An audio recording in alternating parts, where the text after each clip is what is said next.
As discussed in the previous video, the Australian federal government has announced the abolition of the 457 visa and the introduction of the new Temporary Skills Shortage or TSS visa in March 2018. The important thing to note with this change is an amendment to the way the visas work with occupation lists. Previously, the 457 had one occupation list, the CSOL, which had some 651 occupations available for sponsorship under the visa for up to 4 years.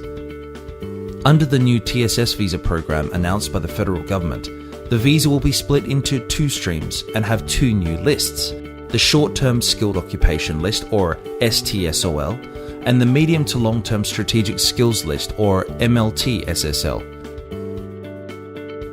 Here is how it will work. The Short-Term Stream. This stream will have a validity of 2 years with a further 2 years extension available onshore.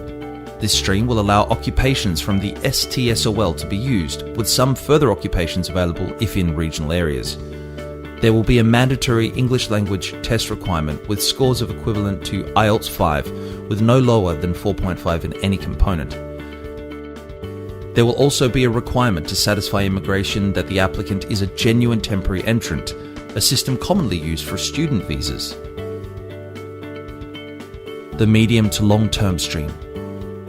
This stream will have a validity of up to 4 years with a facility to renew onshore. This stream will allow occupations from the MLT-SSL to be used, with some further occupations available if in regional areas.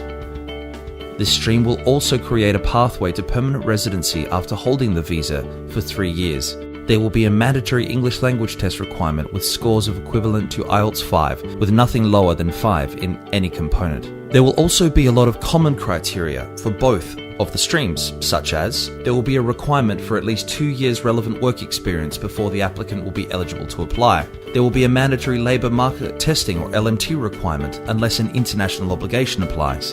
There will be minimum market salary rate requirements and the continued need for nominated positions to meet the TSMIT. There will be a mandatory penal clearance requirement. There will be a non-discriminatory workforce test to ensure employers are not actively discriminating against Australian workers. There will also be a new training requirement with a focus on employers contributing towards training Australian employees.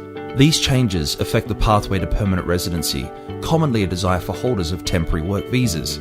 For more information on how pathways to permanent residency will also be changing, please keep an eye on our blog and YouTube channel.